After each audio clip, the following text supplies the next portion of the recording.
Nesta edição do MPSP+, nós vamos tratar do novo Código de Processo Penal. Para abordar esse tema, conversaremos com o doutor Ricardo Silvares, assessor do Centro de Apoio Operacional Criminal e professor universitário.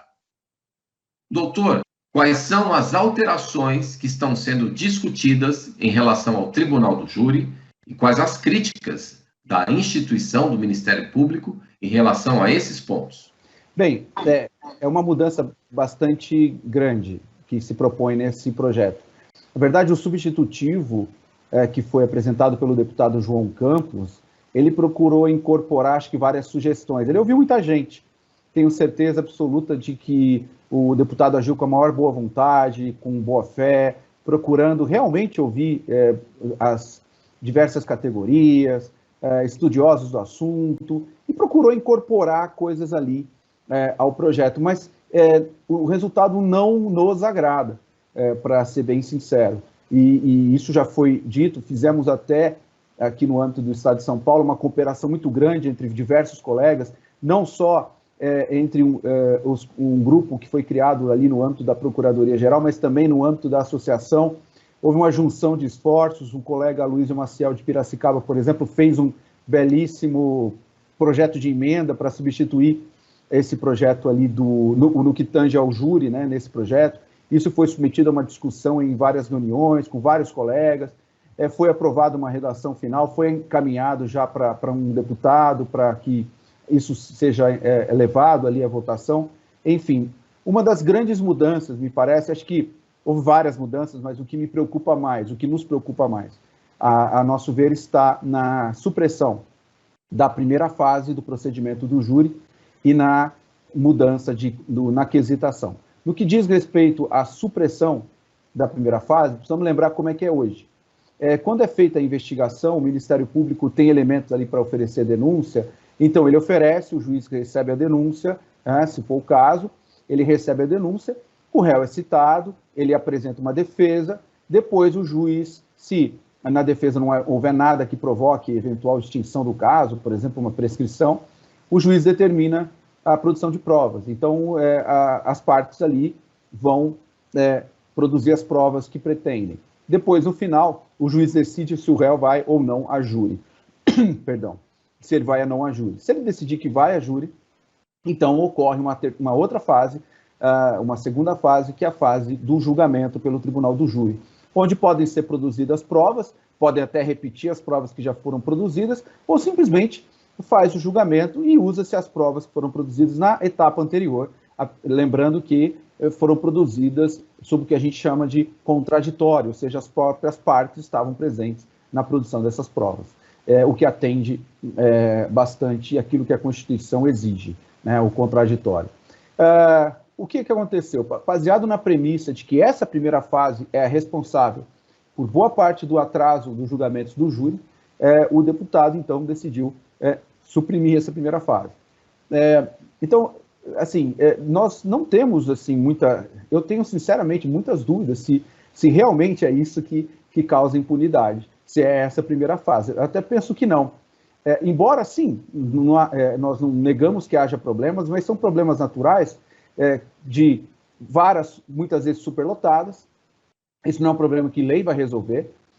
Ou então problemas de localização de testemunhas mesmo, as testemunhas se mudam com frequência, às vezes se mudam para outra cidade, é necessário fazer o que nós chamamos de carta precatória para ouvir essa testemunha, ou então a necessidade de marcar essa audiência extra e furando, portanto, aquele projeto, aquela ideia da lei de fazer uma única audiência. Enfim, são vários os fatores que acarretam isso. Existe uma regra que, se o réu for citado e não for encontrado, o processo fica suspenso. E isso também causa bastante atraso na realização do julgamento, né? As investigações, nós apontamos também que as investigações muitas vezes demoram, não é? E que aí não é um problema de lei. Aliás, eles querem resolver esse problema por decreto, vamos dizer assim, entre aspas, né? Pela lei, dizendo, olha, a investigação não pode durar mais que 2 anos. E se for necessário durar mais que 2 anos, não é? Então, a investigação se resolve com investimento na polícia, e se resolve com investimento no corpo pericial, né? É assim que se resolve problemas de investigação. Não é? Toda vez que você pega um país que tem um alto índice de solução de casos, por exemplo, a Inglaterra, toda vez que há corte de pessoal na polícia, porque lá é fácil, se precisar cortar, eles cortam. Não tem essa coisa do regime que nós temos aqui, né? De servir, eles cortam. Só que quando eles cortam, cai o índice de solução de casos, né? Então, há uma correlação entre investimento na polícia e solução de casos. Portanto, tem uma demora nessa fase. E depois, existe, por exemplo, a decisão contra a decisão, o recurso contra a decisão de pronúncia, que é outra coisa que basta um ajuste para resolver, mas que, sem esse ajuste, continua como está, e nós vamos causar uma demora também, porque é mais uma etapa que vai para o tribunal, tem recurso, etc. Depois do julgamento pelo tribunal do júri, nós todos sabemos os anos que levam para que aquele processo se torne definitivo. Portanto, colocar toda a culpa da demora e de eventual impunidade na primeira fase não me parece adequado, mas há sim problemas, tanto que nós sabemos, numa pesquisa que foi feita pelo CNJ, num levantamento, que em São Paulo, no estado de São Paulo, há um índice de 32% de extinção da punibilidade entre o início da primeira fase e o julgamento do caso. Então, é um índice alto, né? Uma parte disso é relacionado à prescrição, e uma parte menor, mas é uma parte disso. Então, assim, há problemas, mas há como melhorar isso. Por exemplo, permitindo, sim, que continue a primeira fase, mas não dando efeito suspensivo a eventual recurso da defesa contra a decisão de pronúncia. Só isso já resolveria uma boa parte do problema da demora, não é? Então, suprimir a primeira fase me parece equivocado. Então, esse é um ponto que nos preocupa. Nos preocupa também, dentro desse projeto, no que diz respeito à primeira fase, como é que vai ficar, então, no projeto. O Ministério Público oferece a denúncia, o juiz cita o réu, ele tem 45 dias para oferecer uma resposta, uma defesa. O juiz, com base nessa defesa, ele vai receber a denúncia, ou rejeitar a denúncia, ou desclassificar, ou até absolver o réu. E o interessante aqui é que, se ele recebe a denúncia, ela vai ter a mesma função que hoje a nossa pronúncia tem. Não é? Só que aí nós vamos direto para o julgamento. Não tem a primeira fase, né? Isso parece ser bom, mas, na verdade, para quem trabalha no júri, sabe que não é. Porque a impunidade vai aumentar e vai aumentar em escala geométrica. Por quê? Porque nós temos muita dificuldade de produzir toda a prova já na primeira fase e numa única audiência. E agora nós vamos ter que fazer isso no julgamento. É tudo ou nada. Se a testemunha não aparece, nós vamos pedir adiamento, só que só pode adiar uma vez. E indicar onde que a testemunha está. Quer dizer, vai haver muitos problemas, vão haver muitos problemas relacionados a essa decisão. E tem também uma possibilidade do juiz não receber a denúncia se ele ficar em dúvida. Nós também discordamos muito dessa disposição legal, porque se o juiz estiver com dúvida, cabe então ao julgador final decidir o caso, e não simplesmente ele impedir que o julgador final, que são jurados, né, decidam sobre isso. Enfim, há uma série de problemas nesse ponto. Na produção de toda a prova no julgamento, nós não sabemos, por exemplo, porque não há disposição, sobre o que fazer com testemunhas que não moram na comarca. Elas não são obrigadas a comparecer para o julgamento. O Ministério Público tem verba para trazer todas as suas testemunhas, hospedar, dar comida, etc. Nós temos corte de verbas ano após ano, né? Aí se atribui uma coisa dessas para nós, sem que se tenha ideia do que isso acarreta. Vamos fazer videoconferência? Não sei. Nós vamos poder produzir essa prova antecipadamente? Não sei. Então, são respostas que o projeto, me parece, que não nos dá. São problemas práticos que vão ser causados. E, descendo para o mundo real, nós temos um país em que existem milícias, existem facções criminosas, as pessoas muitas vezes moram em região da periferia, onde tem toque de recolher, controle de entrada e saída pelas facções criminosas. É uma realidade. E não é uma realidade só do Rio de Janeiro, é aqui de São Paulo. Essa é uma realidade. Imagina uma testemunha. Pergunta se ela vai aparecer. Não é? Ela já é uma dificuldade de fazer elas aparecer hoje. Né? Imagina se é tudo ou nada, é no julgamento ou nada. Sem falar a possibilidade de intimidação, etc. Então, enfim, há vários problemas. E a quesitação, a inspiração da quesitação, dos quesitos, os jurados respondem por quesitos, respondem perguntas. A inspiração veio de um decreto que instituía a consolidação das leis processuais da Justiça Federal de 1838, 98, perdão. Essa foi a inspiração.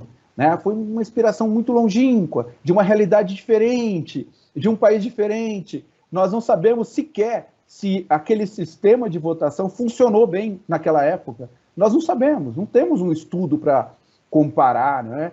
Para saber qual foi o impacto daquilo. O fato é que foi abandonado em 1941, quando veio o novo Código de Processo Penal, que está aí até hoje. Né? Então, é um sistema muito complicado e, a nosso ver, inconstitucional num aspecto, porque é uma etapa da votação em que os jurados sozinhos têm que discutir o caso, como é nos Estados Unidos. Só que é um sistema completamente diferente. Nós temos uma Constituição que, quanto ao júri, estabelece o sigilo das votações. Ora, se há uma discussão entre os jurados têm que abrir os seus votos para os demais jurados. Isso, a meu ver, fere o sigilo das votações. Isso exige unanimidade, seja para condenar, seja para absolver, o que também fere o sigilo das votações, porque se eles chegarem a um resultado para condenar ou para absolver, isso terá sido por unanimidade, ou seja, estará revelado o voto de todos os jurados. Não é? E por que unanimidade? Nós também não sabemos. Por que essa ideia de unanimidade? Porque nos Estados Unidos é assim. Nos Estados Unidos mas, por exemplo, na Inglaterra, que tem um sistema parecido, não é. Na Inglaterra, dos 12 jurados, para condenar, bastam 10 votos. Então, não há realmente por que o júri teria que decidir por unanimidade. Me parece que isso vai dificultar as decisões, né? E vai dificultar as decisões. E se não chegar à unanimidade, cancela o julgamento. Aí marca-se outro julgamento. E se não chegar à unanimidade, cancela esse julgamento. Marca-se um novo julgamento. E assim eternamente. Porque não há um limite para isso. E por falar em unanimidade, aqui só para terminar, Cláudio, os pontos principais, não há razão efetiva para isso. Qualquer tribunal que tenha competência originária para julgar, nós vimos, por exemplo, o caso do Mensalão, não foi por unanimidade. O Supremo, quando condena alguém, não é por unanimidade necessariamente. O STJ idem, o TJ idem, né? E por que somente os jurados teriam que ser por unanimidade? Não há, digamos assim, razões realmente para mudar essa sistemática. São inúmeros problemas, mas um dos pontos centrais da sua crítica refere-se ao excesso de recursos. Este não é um problema geral do sistema de justiça no Brasil? Lógico, sem dúvida nenhuma. Isso não foi mudado. É engraçado uma coisa, Cláudio, que esse Código de Processo Penal que nós temos hoje, ele é da década de 40, no começo da década de 40 do século passado, e ele sofreu mudanças importantes lá para cá. Em 77 houve uma mudança importante relativa à prisão, a famosa Lei Fleury. Depois houve, em 1996, uma outra mudança importante relativa àquela suspensão que eu falei. Se o sujeito não é citado pessoalmente, o processo fica suspenso até que ele seja encontrado. Essa foi uma mudança também importante que teve impacto no processo. Depois houve uma grande mudança de procedimentos, inclusive do júri, em 2008, com simplificação das votações do júri. E depois, em 2011, de todo o sistema de liberdade provisória e de prisão. Então, houve mudanças importantes, mas notem, duas partes não sofreram mudança. E ali ninguém põe a mão. Investigação e recurso. Na parte da investigação, o que se fez nesse projeto foi tentar, isso me parece que vai ser afastado, o próprio deputado reconhece que isso me parece, numa reunião que teve com o procurador-geral, que isso poderá ser alterado, mas no substitutivo está lá uma investigação subsidiária do Ministério Público. portanto, limitando o poder do Ministério Público na lei. Criou-se a investigação defensiva, o que é um paradoxo. Se o Ministério Público, que é tido como parte, não pode ter uma limitação na sua investigação e não coordena os trabalhos da polícia, como ocorre na maioria dos países que fizeram suas reformas, né, como a Itália, né, como ocorre na Alemanha mesmo sem reforma, como ocorre, por exemplo, nos Estados Unidos, de certa maneira, enfim, não se mexeu nisso, né? E nem queremos que ele mexa nisso, não estamos pedindo isso, não. Só queremos que seja mantida a nossa possibilidade de investigar. Então, nessa parte, fica quase tudo como está, cria-se a possibilidade da outra parte investigar, que é a defesa, ou seja, mexe-se muito pouco na espinha dorsal da investigação. E na parte de recursos, há algumas alterações que me parecem mais cosméticas, né? Então, mudar nome de recurso e tal, mas continua, aquela infinidade de recursos continua possível, vai continuar sendo possível. E é uma pena, né? Eu já vi casos em que houve um recurso de condenação e demora-se anos e anos e anos e anos para transitar em julgado, para que possa efetivamente cumprir a pena. E agora, com essa impossibilidade de prisão após julgamento de segunda instância, e que me parece que é mantido, né, nesse caso, nos causa bastante preocupação, porque esse é um dos problemas e vai continuar sendo um problema. Doutor, uma pergunta agora na área da filosofia do direito. Há críticos em relação ao tribunal do júri que sustentam que o julgamento deve ser técnico e os jurados não têm formação jurídica. Como é que o senhor responde a isso? Bem, aqui no Brasil, nós não seguimos aquilo que outros países fazem, como a Inglaterra e Estados Unidos, em que o júri pode julgar quase tudo, né? Na Inglaterra um pouco menos, mas nos Estados Unidos, em tese, quase tudo. Embora haja também possibilidade de julgamento sem júri, seja porque o sujeito renuncia ao júri, ou seja porque em crimes de menor potencial ofensivo há a possibilidade de fazer diferente. Mas, de qualquer maneira, em tese, esses países julgam tudo. Só que, na verdade, eles não julgam, né?